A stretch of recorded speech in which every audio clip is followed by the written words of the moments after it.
What's up guys, I'm Tony, and we already talked about the 3 keys to effective transformation that will not only help you learn how to play guitar effectively, but through consistent progress. If you haven't watched it already, I'll probably post a link up here or down in the description, but the main idea is that you want to approach learning guitar with a growth mindset, with the right motivation, and through the right methods. And in this video, I want to talk about the methods. And more specifically, I want to talk about what your first goal or your first milestone or objective should be if you're first starting to learn how to play guitar.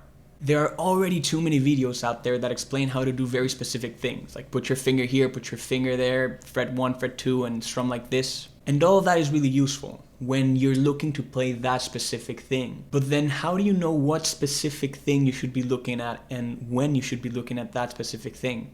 That's why I think that there aren't that many resources out there that talk about learning how to play guitar as a whole and as the bigger picture, instead of focusing on each specific step of the process. Each person has a different learning style and might find some specific things more useful than others. But in the end, the main milestone in this initial stage of learning is the same for everyone. Because of this, it is often better for me to tell you what your main objective should be if you're first starting to learn how to play guitar. And that way you can come up with your own creative ways that work for you in order to get to that destination.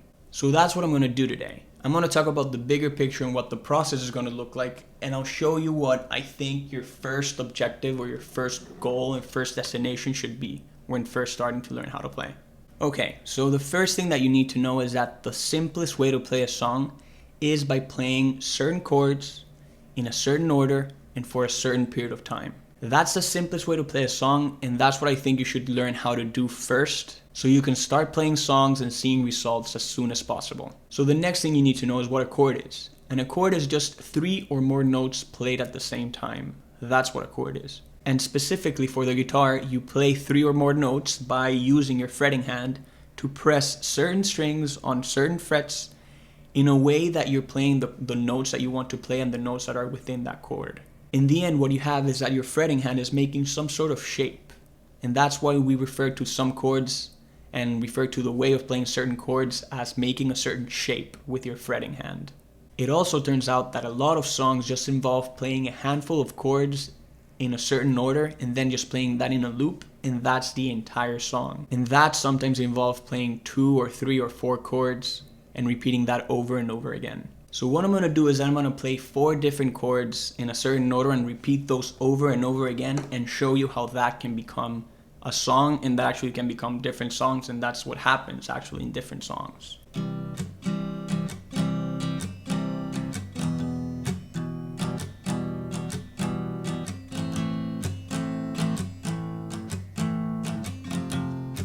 Okay, and this repeated over and over again. Me and your bed, I felt it. I tried to be chill, but you so hot that I'm melting. I fell right through the cracks, and I'm trying to get back. Before the cool don't run out, I'll be giving it my best, and nothing's gonna stop me but divine intervention. I reckon it's again my turn to win some or learn some, but I won't hesitate no more. It cannot wait. I'm yours, right? And these can actually be different songs. I'm going to be playing the same progression. So I'm going to play the same progression, but I'm going to be playing a different song. So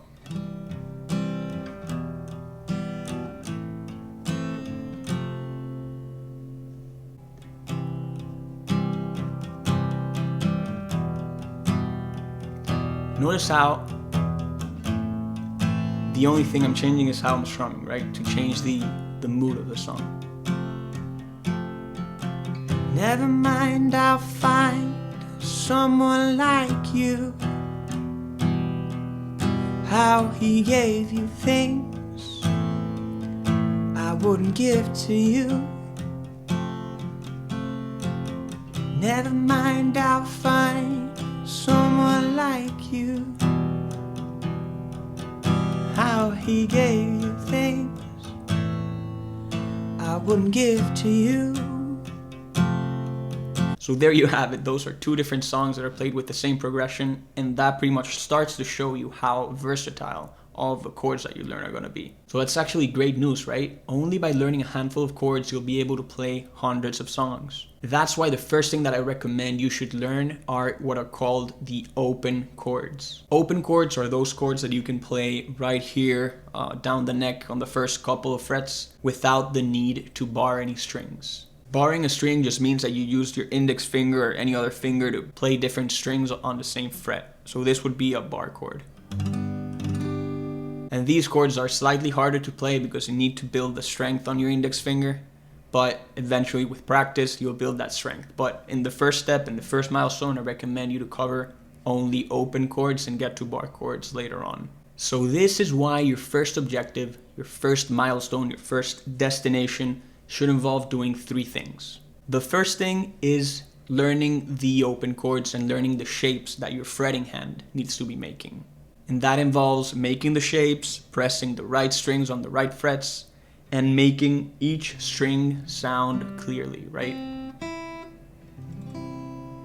The second thing is strumming. So once you know how to do those shapes and know how to do the chord shapes with your fretting hand, the next thing is actually producing the sound and strumming the strings with your strumming hand.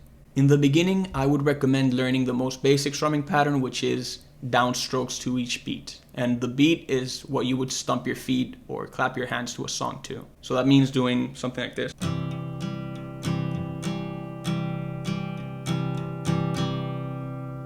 And then the final thing you should do, and the third thing you should learn how to do, is how to transition between the chords.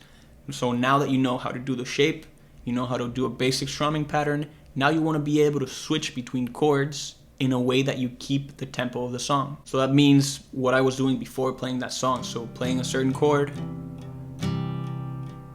in transitioning.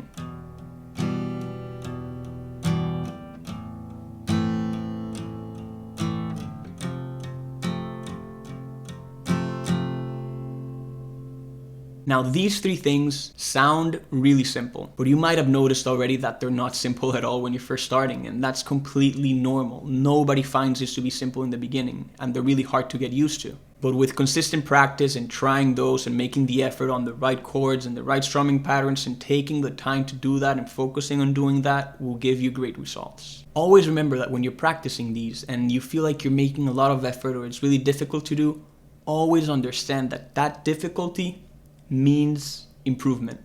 That difficulty means that you're pushing your limits. And once you truly understand this and internalize this, you'll start to associate that difficulty with the fact that you're pushing your limits and that you're improving. That way, every time you sit down to play guitar, you'll try to make an effort in something so you keep improving. And as long as you maintain that effort and maintain a sustainable amount of effort, so you don't want to be doing anything crazy, you need to find that sweet spot of what you know versus what you don't know, and place yourself right there in the middle of those two and make that effort to just keep improving and keep that consistent. And if you come back day over day, after a while of making that consistent effort day by day, you'll see massive amounts of improvement.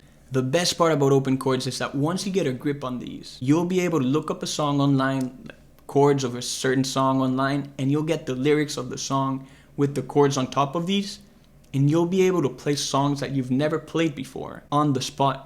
And you'll be able to do this because, like I'm saying, the chord progressions repeat themselves over and over again among different songs. So when you look up a song and it has a progression that you've played before, you'll be able to play that on the spot. And you'll realize very quickly that a lot of songs share the same progressions. Remember the Pareto Principle, the 80-20 rule, that 80% of the effects come out of 20% of the causes. Well, that applies to the guitar as well. You're going to be able to play most of the songs with very few chords. The next question that you might have is what chords specifically you should learn first, right? So you know that they're open chords, but what chords exactly? By the way, there's a recap with all of the key takeaways from this video down in the description. So don't worry if you feel like there's too much information that you're not remembering, you'll be able to reference that after the video. So I would start with E minor and A minor, so transitioning between.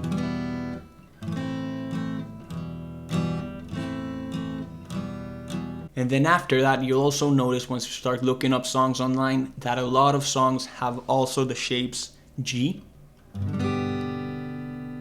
the shape C, and the shape D. And again, these are all major chords. So G major, C major, and D major. So yeah, start with these and those would be a great starting point. And you'll most likely realize that when you start looking up songs online, you'll find perfect songs that have the chords that you know how to play and that you're mastering very well. But you'll find often that a song might have all the open chords perfectly and all of a sudden one bar chord that you don't know how to play yet. And it's really frustrating because you can't play the song because you don't know that bar chord. Well, there's usually an easy version of that chord. For example, F is a chord that comes up a lot. And this chord comes up a lot. But there's an easier version of this chord, and I'm just giving you this as an example. You don't need to memorize this right now. But this would be an easier version of the chord because you don't need to bar any strings. Another question that comes up a lot is that, okay, if I'm telling you that you should start by learning chords, how many chords are there? This was a question that I certainly asked myself a lot when I was first starting, because it can be overwhelming noticing that there are so many different chords out there and so many variations. The good news is that most of those variations you can simplify to the core version of the chord.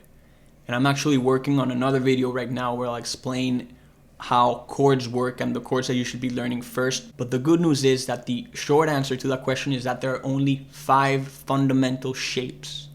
And once you understand those 5 shapes very well, all of the chords and pretty much all of the chords come out of those shapes.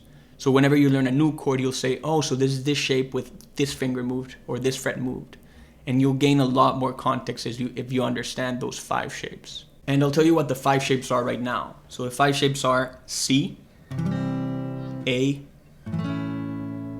G, E, and D.